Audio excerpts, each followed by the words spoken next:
we just want to see how these wounds, these scars have actually impacted us. Yeah, I think it's important to note they definitely impact us. Yeah. So I'd say from a personal experience, mine has been a bit smooth sailing compared to Lucky. lucky. Lucky you. Yeah, compared to most others. Yeah. So my family is whole. I have my mom, my dad, very stable family, very loving family. So that has been good. Not to say that it's a perfect family, but to say that from that particular aspect, I can't really fault them for anything on that side. Positively, that has helped me because now I have a very high bar to cross over. Yeah. So I don't have any excuse to go any other way. You get. So it really encourages me to at least learn a lot from them, while still being able to apply some of the other things I learn, maybe from the outside and all that. Of course, there's some mistakes you'll see here and there, some hurts that you can, go through in family and that. And I think those are personal experiences that also help you to gauge and to see how to handle these things. Because if I felt them where I am in the position I am, most likely when that time comes when I'm a father or when I have my own kids, I'd be able to understand that when this happened, I felt this type of way. Yeah. So I'd be able to change that. So I think it's just merging the two and being able to get a better outcome from that. Yeah. Okay. I'd also want to understand the whole aspect of, for example, for someone who is just randomly out there and probably watching this or listening to this, asking themselves, so how do I know or how do I gauge where I am? Because these things tend to rise probably at an older age. You might never know it while you're young. Probably starting from your teenage age is where you start understanding your emotions, you start understanding just basically how you're growing up. And then after that, you start building up a lot of emotion. So how does one know basically where they are, or how do they start?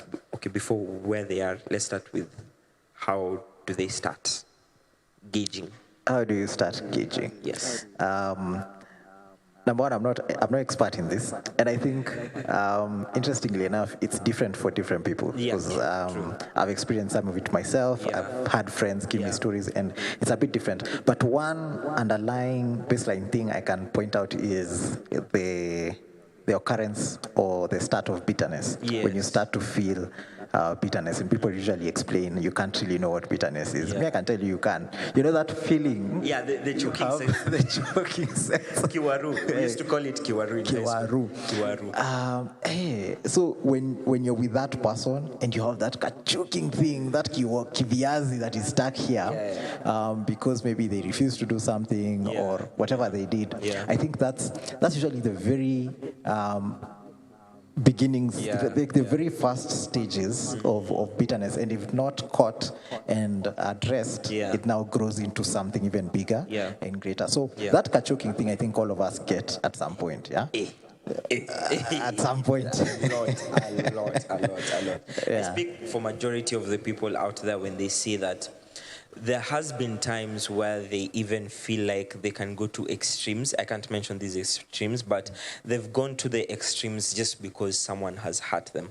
And I think it's very good that you've addressed the whole aspect of bitterness, because there are many of us who think that being bitter, or rather, let me call it being salty. This saltiness, okay, I think so it starts with bitterness, then it ends up being salty in relationships. But many people start building up the whole mentality and ideology that just because either my dad did this or my mom did this, and it has made me feel some type of way, that it has caused my whole thought process to change. So how can we reverse back? How can we untie the knots that we've had emotionally, and also try to make it towards basically family, because that is the people who we live with on a day-to-day basis. So how is it possible that we can untie these knots of wounds and scars with our family first? I think first thing is just the way we've started, just to realize that it's there. Yeah. I think a lot of times we cover it up. So you feel a certain way about your siblings, your parents, whoever, and you don't want to address that particular feeling. And in instances, we actually justify it. You know, this person did this, so me, I'm going to be salty about it. I have the right to be salty about it, and that's what I'm going to do. Yeah, so it's more of like justifying it, okay. Which in a way it might be true. You know, you might tell me the story and I might tell you, okay, and that ulikuwa sawa. But the thing about bitterness and saltiness is it affects us 100 times more than it affects these other people, because we are the ones who carry it in our hearts. We are the ones who get pressure from it. You know, the other person might or might not even know what they did. True. But then they sleep well at night, possibly. You know, so you're there with your pillow. You're just there and you're thinking, how can I, you know, get back at this person? I think it really affects us emotionally and mentally. And when you're affected emotionally and mentally, it also has a physical implication on your health, like your physical health. So that's one thing to note. So once you realize it, then number two is to, I think, talk, communication. That is something that many people don't really want to do. Like actually talk it out. I remember it was 2 episodes ago. Go watch those episodes, by the way. I said that I took time and actually talked to my own sister because I realized that I had sister wounds.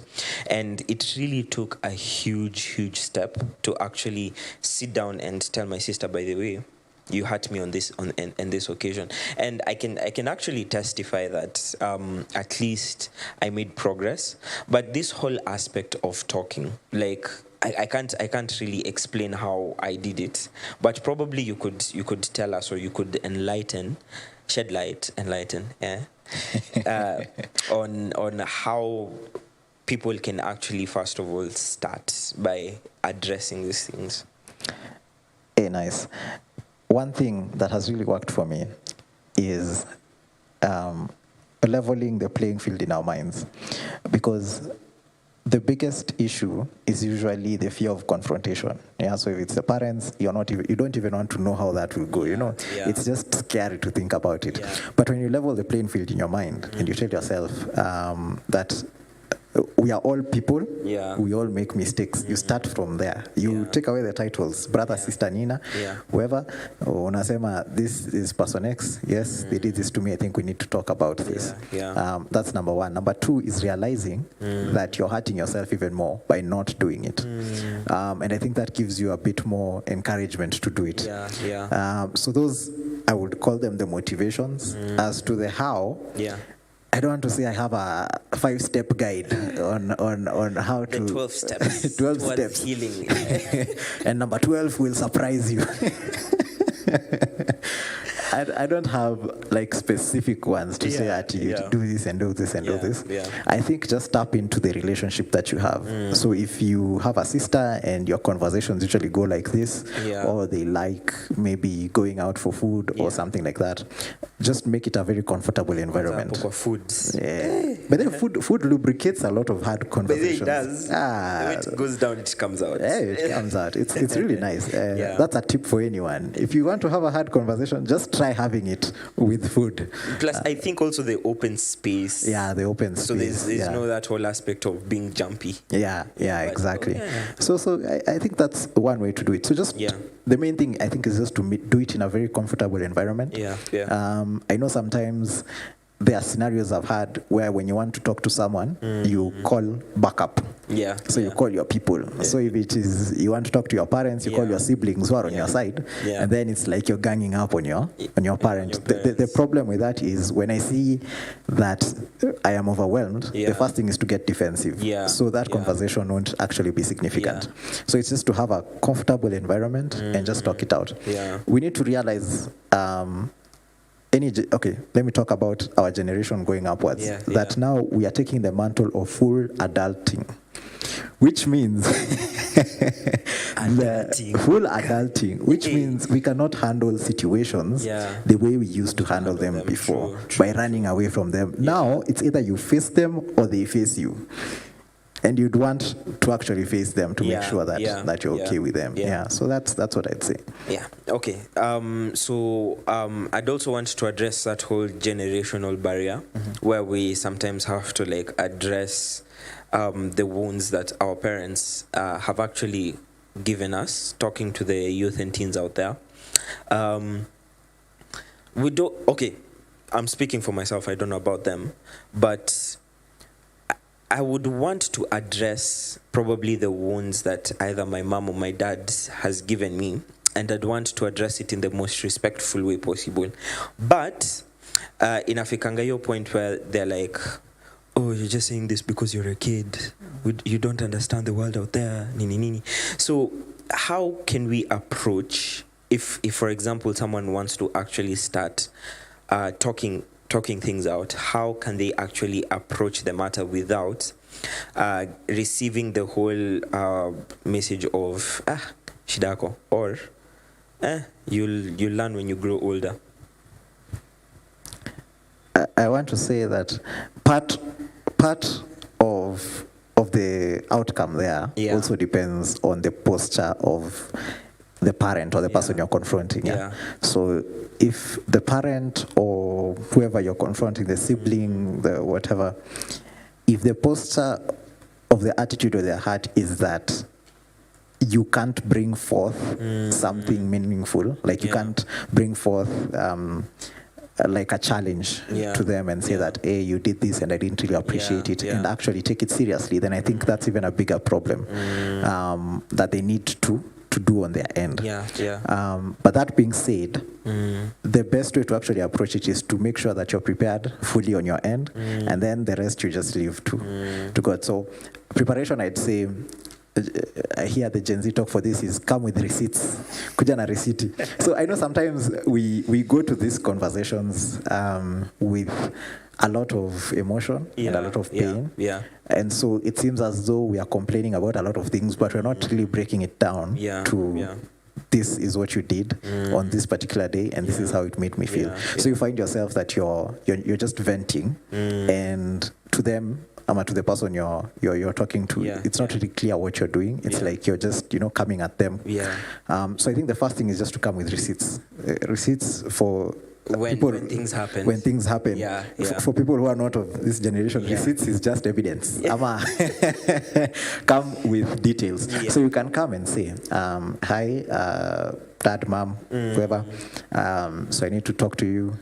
So you start talking and say, I want to bring this to your attention. This has been happening lately, and like recently, 2 days ago you said this and this and this. 3 days ago you did this and this and this.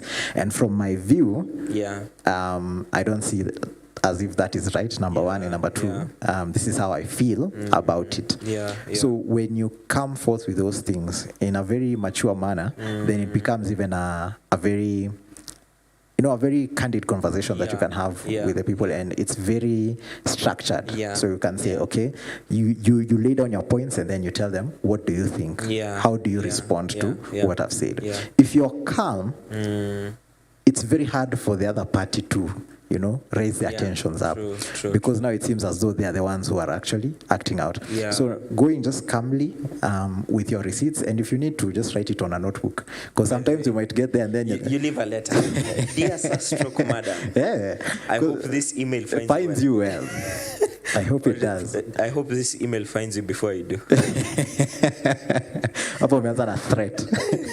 I think that's one thing about it, because when you go to these conversations and it's expected, you find that the emotions run high. So you can even say the first two sentences if you're a lady and tears are already coming out, True. Or if you're a guy and you just feel like punching something. So it's very important to be very calm, collected in these particular conversations, because the thing is, immediately you start shouting and start raising your voices, for me, I feel like there's no point to it. True. Because it's just venting, and everyone gets defensive.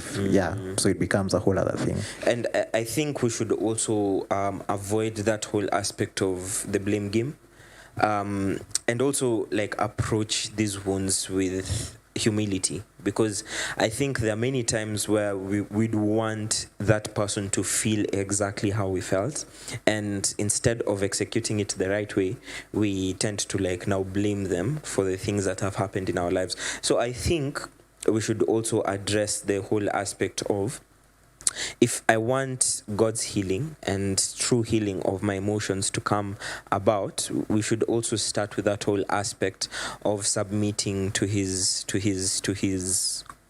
can I say instructions?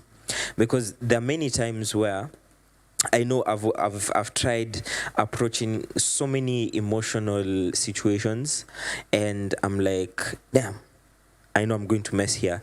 And then a few seconds later, I've started a fire that I cannot actually quench. So I think we should stop that whole blame game and just try to approach it in a sense of humility. Now, just to backtrack a bit, back to the Bible, I remember we were looking at Joseph and how his family actually treated him and his emotional processing throughout the whole being put in a well. And one thing I can say about Joseph is that, first of all, it didn't feel nice that his brothers actually put him in a well and being sold as a slave. So maybe we can put the differences of how he addressed it and how we address many of our emotional situations, especially with family. Yeah, interesting. Number one, I think when you look at Joseph, the first time the brothers came back looking for food, they were sent by the father. Yeah. They came.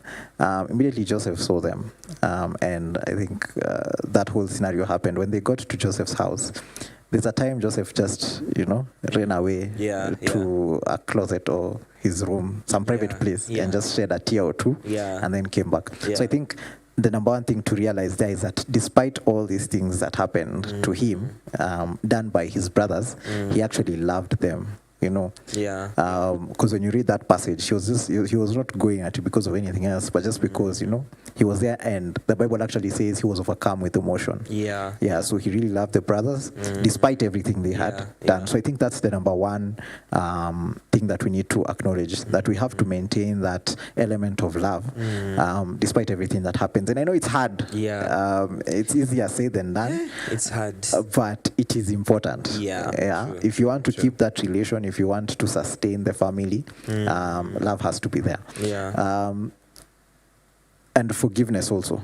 So, of course, Joseph, after everything that had gone, that had transpired, you'd imagine he'd want to get back at them somehow. And especially having all that power. Having all that power, it would have been... I usually say personally, I would have done the same thing they did to me. So I will tell soldiers, dig a few holes and kila mtu waeke hapo, feel how the same way I felt. Amachanta kipitia, ndio ile brother mmoja unaenda hivyo. And you see, that's the feeling we have inside us. And we are told about this whole, how our heart is deceitful above everything else. So that's our disposition to want revenge, naturally. And maybe you can see part of this in how also Joseph treats the first times. So he sneaks a cup into the youngest it was brothers. Benjamin. It was Benjamin. So he sneaks a cup into Benjamin's bag and cereals, and as they go back, I think in the middle, while they are either sleeping or they are taking a break, they discover that cup and they panic because they know who Joseph is, and they see the cup and they know what that cup is. So it becomes a really tricky situation. When they come back, Joseph threatens kidogo a bit. It's like, hey, this guy is... He was attacking while defending. Yeah, he was attacking while defending. So if you were there, you'd think, hey, Joseph is going to kill these guys because of what they did. But later on, the whole story changes. He tells them who he is, and... from there we know how the story goes. So at least we can see from there that forgiveness came into play. True. Because after that, Hey, Kwanza, that's the topic we're heading into. Kidogo tu in a short while. Hey, yes, forgiveness. forgiveness. Yeah. So we can see it came in because after that, when you read the story, they were given a lot of the food that they came for. They went back and they were told to bring their father so that they can see, Joseph. And later on, they actually stay in Egypt, and that's a whole other story. Yeah. But yeah, Joseph actually forgives his brothers for everything that transpired. Kwanza umetuleta kwa forgiveness. Acha tu sasa tuingie forgiveness. So we've already talked about starting to actually address the scars and wounds that have occurred through our family members and all this. So how can we actually gauge how far in the healing process are most of us in? Because what I can say, even for mine, I'm done with one. I'm probably like 4 or 5 steps in. I don't want to say that they're 12, I'm 50. I'm a write a whole book that's 256 pages long. But how can someone actually gauge where they are in terms of forgiveness? Because I'm sure forgiveness entails that you don't have any form of, can I say, dark emotions towards a particular person. And now focusing on family, that whoever hurt you, you're like, you know what, it's okay. I love you with the love of Christ, and yeah, I've forgiven you. So in that whole aspect of forgiveness, because also understanding that healing comes through forgiveness.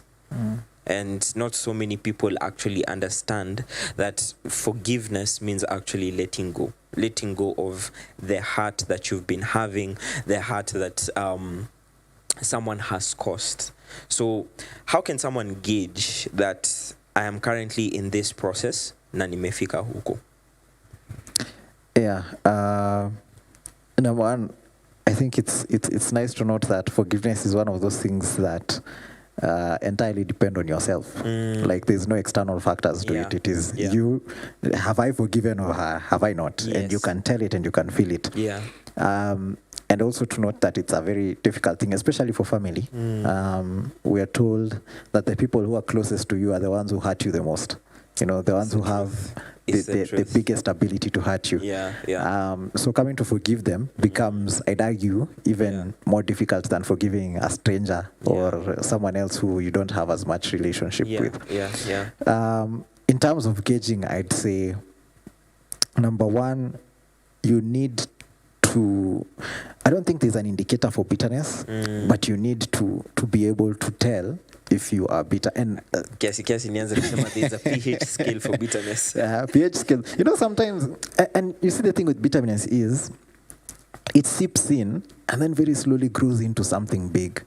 So you start hearing like a tumor. Unasikia tu, like you hear some stories and you wonder where did they start from. You hear a brother somewhere went and took a bulldozer and demolished someone else's house, and then you wonder what did they do to get there. Kumbe it's just or small cases of stealing cows and so you come to realize that it starts a small thing, and then later on you realize this becomes a really big thing, and the actions that come from it even surprise you. True. Unajipata mazee, I am looking for assassins in Kenya for it's really crazy.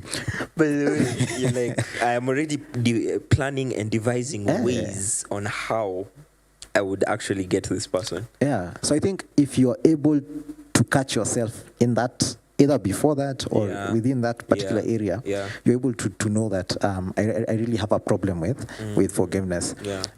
Number two is just to ask yourself, how many people have I held in my heart? Okay, that is directly translated from Kiswahili. Ni watu wangapi umeshikilia? But how many people do you still have grudges with? and I'm sure these names will just come to your mind very quickly. Yeah. And then ask yourself, how long have those grudges been there? You know, I hear ladies can hold grudges for years. So I think that's something that can help you gauge. Yeah, You know, if you know someone you've had a grudge on for 6-7 years, I think it's time you tell yourself, hey, this is time to let this go. let it go. Yeah. Yeah. And if you still have grudges, and one way to know this is when you have arguments with these people, if you still talk to them, is that you still bring up things that they did From to the you past. from the past. Ladies. Ladies. But also I some know. guys. Hi, mom. You are there. Yeah. So you find that you're talking about something and they bring up something from the past. Yeah. So if you do that yourself, Yeah. just know that you have a problem with letting go, Yeah. and you really need to get on that forgiveness wagon. Yeah. Because as we said, it's better for you, even so much so than it's even better for the other people. Yeah. You know, just to allow you to live a light, joyful life. Yeah. So that's what I'd say. Just gauge your bitterness levels. Yeah. Gauge your, how many people you're holding. Yeah. True. And then that will tell you if you really need to work on forgiveness. Yeah. Ideally, you should, the Bible says a certain number of times. It's 7 times, 7, Yeah, 7. 70 times 7 times. Yeah. That you should forgive a person. Yeah. And I've had different interpretations of this. People say it's a literal number. Yeah. Others say it's just to show you the magnitude That of you how must many forgive times every that you now must and then. forgive. Yeah. But eventually, I just tell you, forgive as much as you can. Because it's for the good of you. Yeah. Because even the Bible says, "Who are you not to forgive because the Father forgives the Father you." forgives you. Yeah. And there's actually a parable that was told. Yeah. And I know maybe some guys will relate to this when there's this guy. So he had borrowed some money from this other guy. Yeah. I'll call them guy A, B, and C. So guy A is the one offering loans. Yes. So he gives guy B a loan. And then guy B, who has taken a loan from guy A, also gives guy C a loan. Yeah. So guy B, who took the first loan, took 1,000. Yeah. And then guy C, who took the second loan from guy B, took like 10. Yes. Yeah. Yes. So guy A comes and asks for his loan back, his money. I gave you 1,000. Where's my money? So the guy explains himself, says, maybe because of certain conditions, I can't raise that money. Yeah. Please forgive me. So after some conversation, the guy actually forgives him.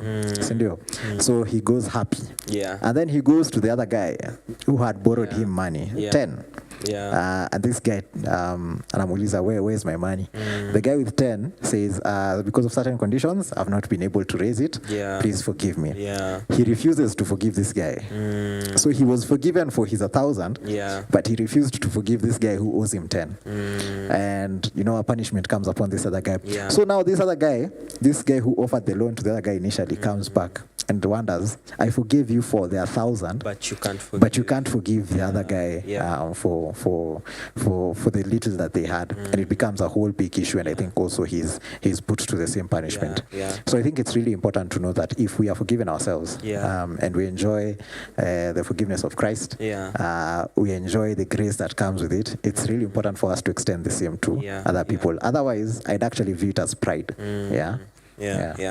Okay, so nasikia time yetu imeisha, but just to give us a parting shot, we've already talked about accepting that we are hurt and actually agreeing to the fact that we have wounds and we have scars that are caused by our families.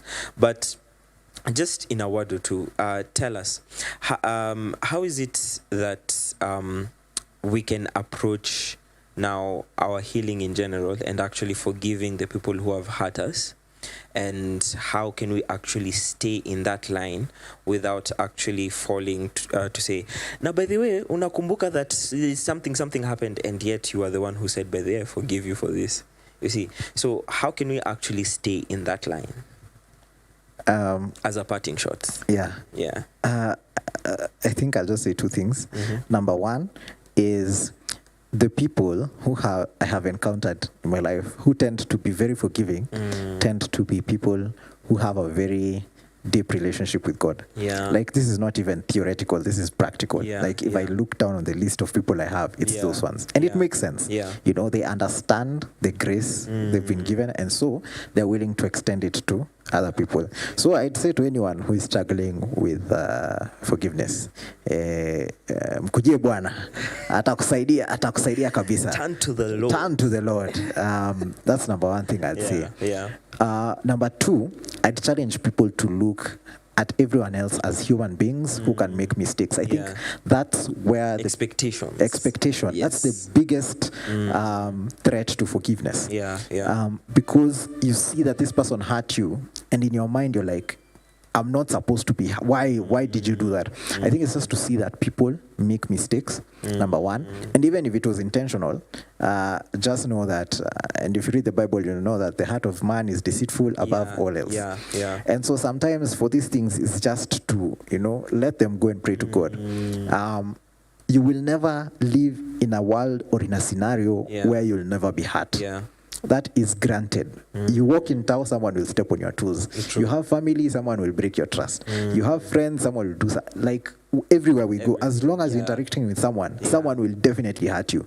So it's how you take that hurt, how you interpret it, and how you deal with it. Even Jesus himself was hurt. Even probably way more than anyone else. In fact, we're not supposed to be talking about forgiveness if he forgave people. You see? But if he was able to forgive, and if he saw the world for what it is, and extended grace to people, I think that's the most. That would summarize that point. Just extend grace to people. I think forgiveness will come a little bit easier. So those 2 points: extend grace na mjue Bwana. Sawa. Anyway, guys, mmesikia, extend grace, accept, and move on. But anyway, that has been us for today. Be sure to like and subscribe, share, and also reach out to anyone who needs to actually hear this. And I think it's a wrap up. I've been your host /moderator/MC, Sean Pablo. Peace. Bye.